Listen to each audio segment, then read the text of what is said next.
Damdamag Radyo Sagada.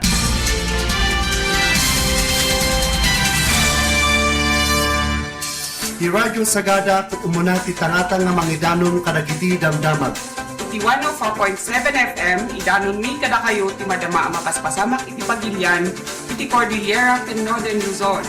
Ken banbanag may panggap iti komunidad. Damdamag Radyo Sagada.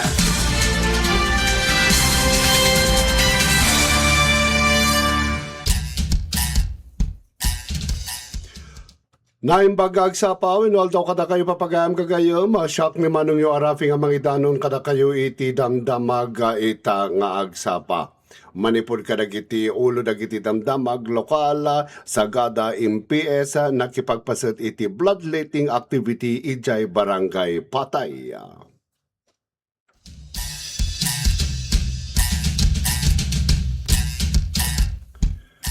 Kasil po pa iti na dumadamdamag lokal, PCP ti fangad nagpakaammo kadagiti programa ti PNP babaen iti PNP Hour iti Radyo Sagada.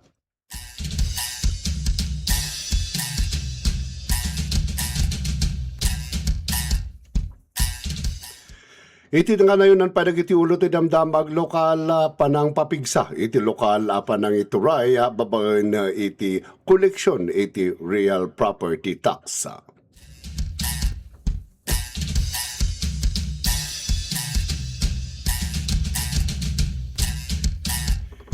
Iti na dumapay nga ulo dagiti damdamag regional iti DOH Cordillera nagbalag kalpasan na naka-record iti 12 kaso. Iti nasabidong nga individual gapo iti pananganda iti wild mushroom.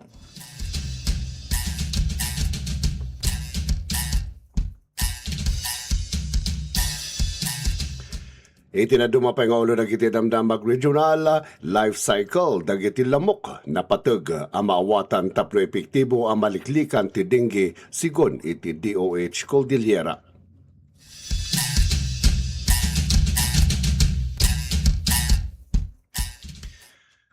Iti na dumapay local regional at damdamag iti second quarter and nationwide simultaneous earthquake drill na isayang kati di Kalman.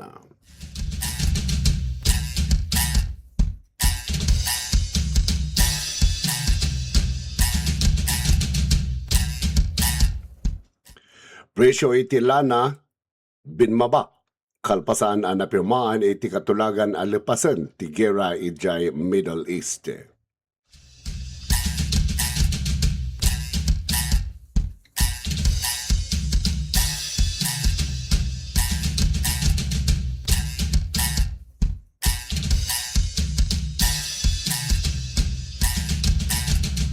Para mat kadagiti detalye dagiti damdamag lokal nakipartisipar dagiti personal ti Sagada Municipal Police Station wenno MPS iti may sa bloodletting activity nga naanga iti barangay Patay Sagada.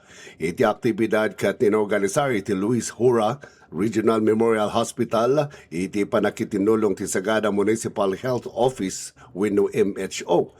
Dagiti opisyal iti barangay Patay ken dagiti barangay health workers wenno BHWs iti nasao barangay.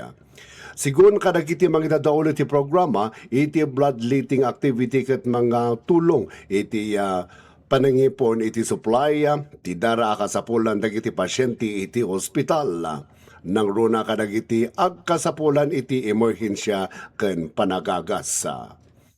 Iti panakipasat dagiti pulis iti Sagada MPS ket mangipakita iti panagsuportada kadagiti programa mangpabilag iti salon at ken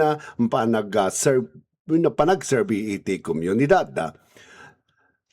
Naipaimat iti panagyaman kadagiti voluntaryo nga nangited iti darda nga nangipaay iti naindaklan at tulong iti panangsalaknib iti biyaga dagiti agkasapulan iti panangisagana iti dara.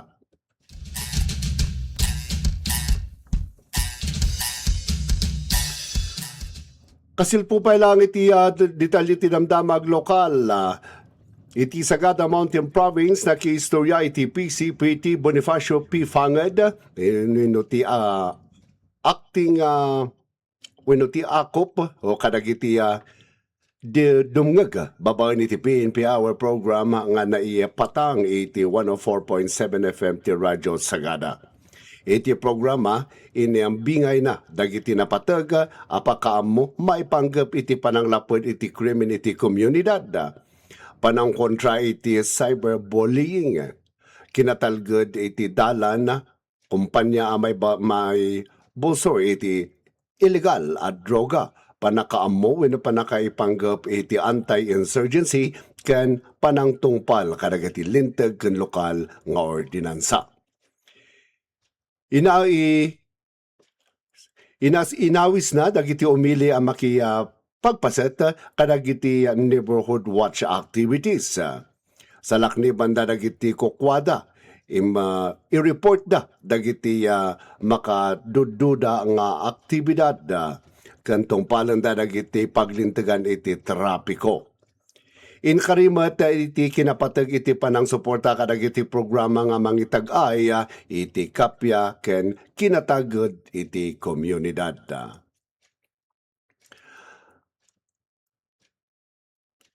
Dagiti makaduda nga aktibidad ken iti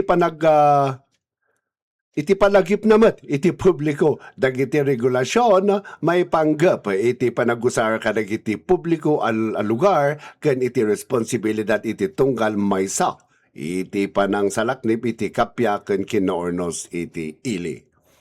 Nagbaligi iti daytoy a programa iti panang pabilag iti pakaamo iti publiko ken panang papigsa iti panakitinulong iti kapulisan ken komunidad para iti natalged naurnos as sagada.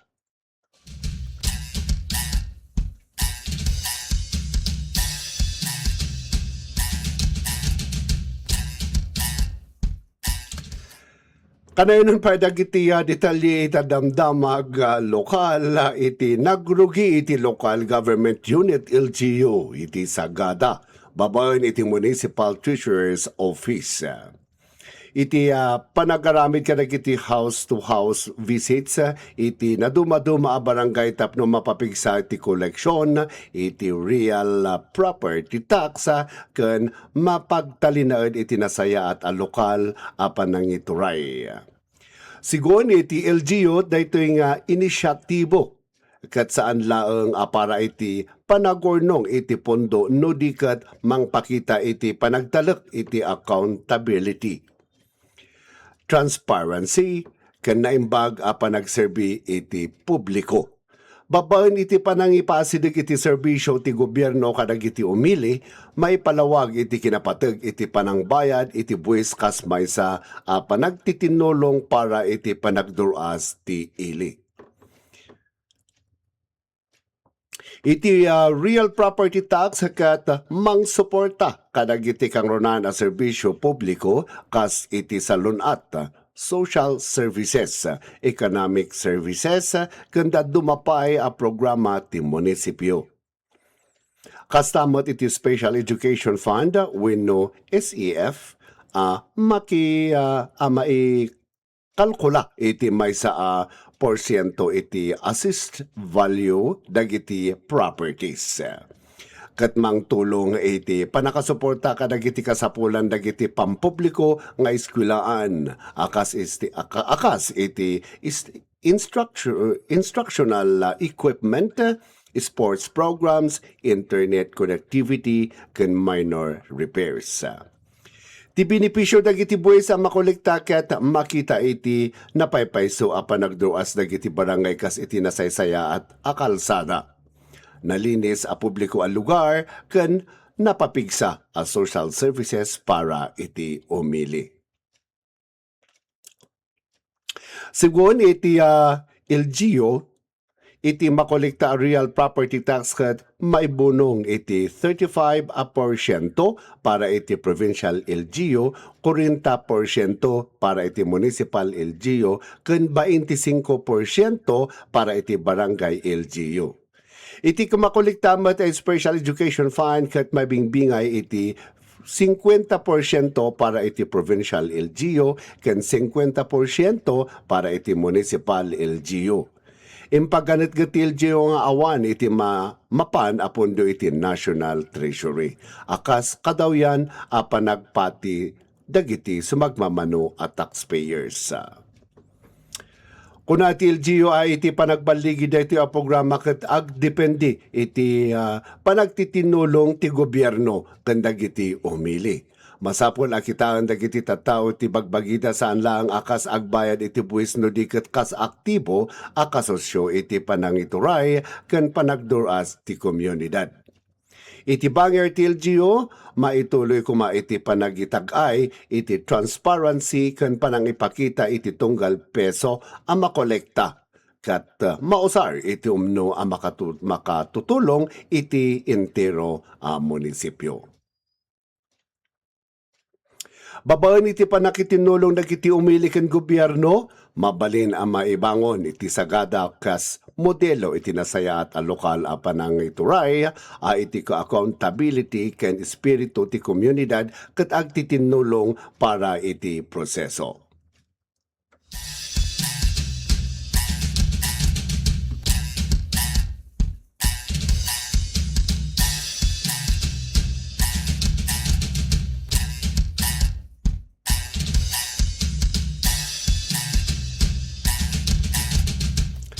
Para mat kadagiti detalye iti Damdamag Regional, nagbalag ti Department of Health Cordillera DOH kalpasan ang naka-record ti 12 akaso iti nasabidong a individual gapu iti pananganda iti wild mushroom wenno uong ti rehiyon.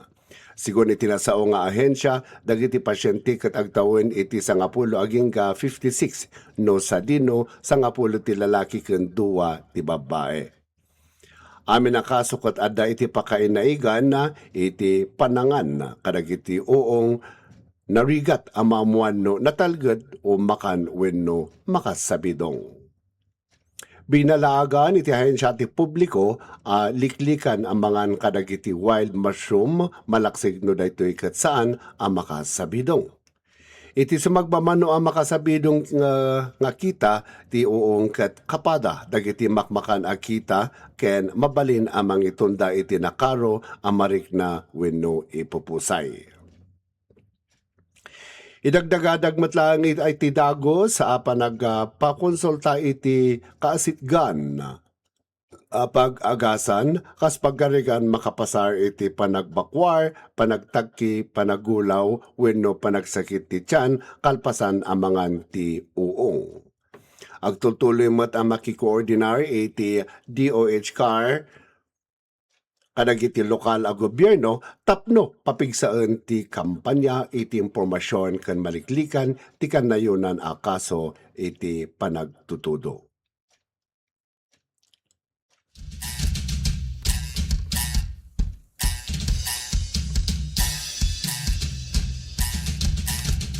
Iti tadumapay aditali dagiti Damdamag Regional napateg ang maawatan ti life cycle ken dagiti aramid dagiti lamok ang mauawagan iti Aedes tapno epektibo ang maliklikan ti dengue. Chikungunya ken Zika. Sigun iti maysa nga entomologist iti Department of Health Cordillera. Inlawlawag ni Alexander Baday iti Aedes aegypti ket dumalan iti 4 a level: itlog, larva, popa ken adult. Ken tunggal level ket adda iti kaskenan awagas iti panagkontrol tapno malapdan iti panagado dagitoy. Impagganetget na nga adda nga epektibo ti panangdadael kadagiti pagtataudan ti lamok ngem iti agdepende lang iti fogging ken dumapay a chemical. Karaman dito iti mauawagan nga 4TS, taob, taktak, tuyo, ken takip. Tapno maliklikan na iti panagornong ti danom a pagitlogan wenno pagititlogan dagiti lamok. Sigon kinibaday iti Aedes aegypti ket kadawyan a kumagkagat iti agsapa ken malem. Nababa iti panagtayabda ken mabalin nga agitlog iti agingga iti 400 iti panagbiagta.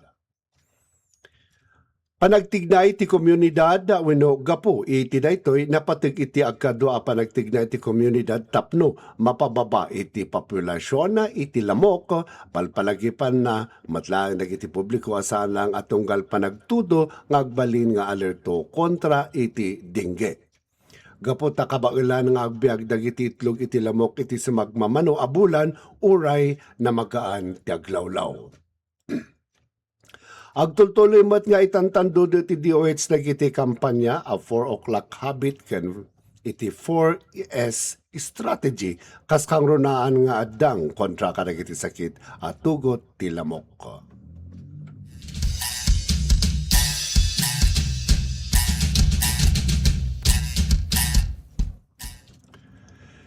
Iti dadumapaya ditali dagiti damdamag naisayangkat iti second quarter a nationwide simultaneous earthquake drill iti agsapa iti kalman iti oras iti alas 9. Iti pakinuman dagiti engineer Jojo Valera dadaulo ti Disaster Risk Reduction Management inlawlawag na iti kang runaan na panggap ti earthquake drill ket tapno makasayan iti negatibo nga epekto iti gingined babaen iti panang siguro kadag iti umili iti umno nga ramiden sakbay wenno kabayatan ken kalpasan ti gingined. Impagganetget atong galbiag ket napateg isot gapu na masapol a maawatan ken maisuro iti publiko dagiti umno nga ramiden tapno masalakniban ti bukod a biag ken dagiti kameng ti pamilya iti oras ti trahedya. Imbingay pa ni Valera adakkel iti partisipasyon na dagiti local government units iti entero a Cordillera. Gaputa, no adati drill kat agarop 95% dagiti LGUs iti agtultuloy ang makipartisipar tapno mapapigsa iti panagsagana da.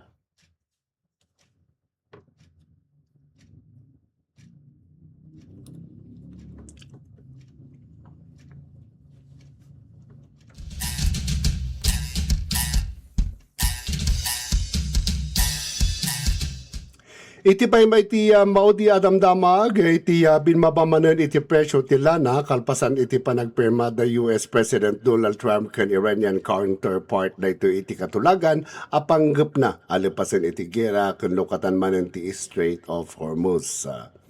Nang itunda iti katulagan iti namnama para iti kinatal na iti Middle East kan mangpakalma iti energy market nakapiktar iti nasurok talo a bulan a panagsusupyat anang pakaro iti inflation.